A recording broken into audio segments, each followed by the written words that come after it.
parting ways with their superstar wideout Julio Jones. Atlanta GM Terry Fontenot says that they've been open to what's best for the team. Jones has played his entire career in Atlanta and is the all-time leader in catches and yards. And his 60 touchdowns rank him second behind Roddy White. Meanwhile, Adam Schefter tweeting this in regards to Peter King's report from last night about Atlanta listening on Julio Jones and why it would be a post-June 1 move. If the Falcons trade him after June 1, they save $15 million against the cap. If the Falcons trade him before June 1, it would be a $23 million cap hit. Stephen A., would this be a mistake if the Falcons trade him? I think so. I think so. I mean, I think that, he's a generational talent. Obviously, he missed the last 4 games of the season, if I remember correctly, and only played 9 games overall last year because of a hamstring injury. But he still had 771 receiving yards and 51 receptions in the 9 games that he played. The previous 6 years, the dude was an absolute stud with over 1,200 to 1,300 yards per season. I'm looking at some of the numbers that I just went through here. The dude is an absolute stud. We talk about Julio Jones here. And when we look at the Atlanta Falcons, we know what the problem has been. There's been injuries, and it's been primarily on the defensive side of the ball. That's really what their problem has been. Coaching to some degree, which is what cost Quinn his job. We understand all of that. But Julio Jones ain't the problem. Julio Jones is a part of the solution. And when I think about that and the fact that he's 32 years of age and he still has plenty of time left in his career, you make moves to get talent like him on your squad. And if you sit up there and you play, you got a defense and you make things happen, you make smarter decisions like running the football instead of throwing it when you got a 25-point lead in the Super Bowl, this dude would be a champion and be revered even more. I just look at it from that standpoint. I think that I don't think that his best years are completely beyond him. I still think he's capable of doing what we saw him do before last season if you get him the right teammates around him. That makes no sense. Listen to what you're saying, Stephen A. He's part of the solution, but the solution is, what are you going to win, 5 or 6 games? Like, this is not a team that's about to win a whole lot or challenge for a Super Bowl. You think the Falcons are going to challenge for the Super Bowl this year? Yeah, I think it's possible. Their offense is high-powered. You get any kind of defense, you can do something. In a while, and they have defensive problems. And here's the issue. They also have cap problems. So the restructured Matt Ryan's deal, they're not going to trade him and pay some other team or pay his salary for him to quarterback some other team. So the likely asset that they have to move is Julio Jones. Now, I could keep Julio Jones on my team, who you're right about, generational talent. Julio Jones is the perfect receiver. He's perfect in the locker room. He's perfect, as a citizen in terms of a face of a franchise or among the faces of a franchise. He's 6'3", 220 pounds, perfect size. He's got downfield speed. He can be your deep threat. He can be a 50-50 ball guy. He's perfect. He's like the best all-around guy, right? When he's healthy. But here's the thing. He's 32 years old. He's playing on a team I don't think is going to challenge anytime soon. So what do you do with him?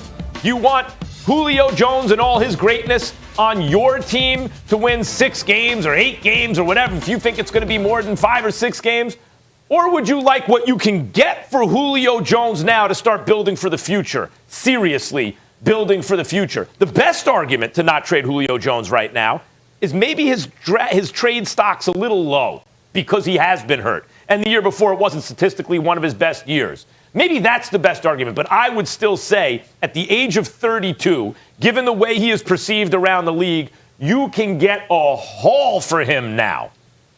Well, the argument that you can make is that their cap situation is bad. It's one of the worst in the National Football League. So as a result, trading somebody of his quality obviously comes into play when you're cap strapped, and we understand that. What I'm saying is that you keeping Matt Ryan. Last time I checked, I don't think he's going anywhere for the foreseeable future, at least for the next year. So if I've got a guy like him, the veteran at quarterback, and I got a stud like Calvin Ridley, I'm going to keep a Julio Jones as well, especially when I don't have a running game to speak of, to be quite honest with you, something that's relied and you can etch in there. How the hell are you going to score the ball? You got to make sure you do something. And so I look at that and I look at their defense. Obviously, they got a lot of improving to do. They suffered through a lot of injuries. We get all that, but this is the National Football League, bro. There's been plenty of instances, plenty of occasions where we've seen teams come from nowhere to at least make the postseason and have a chance, Max Kellerman. With baseball and other places, that might be different. But in the sport of football, parity truly exists. Absolutely. But what happens one year may not necessarily be applicable to next year. All right, let's move it forward. Max, who should the Falcons trade with?